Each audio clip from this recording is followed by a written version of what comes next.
ఒకనాడు మాకు గుర్తుంది బాగా ఈ పాఠశాలలు పెట్టేటప్పుడు కేసీఆర్ గారిని కొంతమంది అన్నారు, ముస్లిం అమ్మాయిలు ఎక్కువ చదువుకోరు, వాళ్ళు పంపించరు, మీరు అనవసరంగా మరి 100 పాఠశాలలు పెడుతున్నారు, 100 గురుకులాలు పెడుతున్నారు, వేస్ట్ అయితే ఏమో, ఎవరు చదువుకోరేమో అన్నారు. కేసీఆర్ గారు ఒక్కడే మాట అన్నారు, తప్పయా మీరు చెప్పేది, ఆడపిల్లలకు వాళ్ళ చదువుకు సంబంధించినంత వరకు ఏ తల్లి తండ్రి అయినా కోరుకునేది వాళ్ళు బాగుండాలని కోరుకుంటారు. వాళ్ళ మతం ఉండదు, కులం ఉండదు.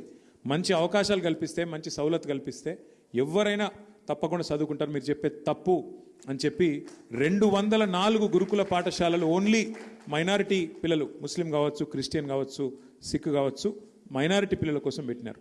అందులో 100 పాఠశాలలు కేవలం ఆడపిల్లల కోసమే పెట్టి వారిని కూడా ప్రత్యేకంగా మరి కాపాడింది కేసీఆర్ గారు. ఇవాళ నిజంగా ఈ పిల్లలు ఇక్కడ ధైర్యంగా నిలబడి మేము మా తల్లిదండ్రుల కళ నెరవేర్చే విధంగా ఒక ఆటో డ్రైవర్ కుమార్తె, ఒక జర్నలిస్ట్ కుమార్తె, ఒక వ్యవసాయదారుడు, ఒక రైతు కుమార్తె, మా కుటుంబంలో నేను మొట్టమొదటి మనిషిని డాక్టర్ అవుతున్నా అని చెప్తుందంటే ఈ ఘనత ఖచ్చితంగా కేసీఆర్ గారికి దక్కుతుంది, వారి విజన్కి దక్కుతుంది.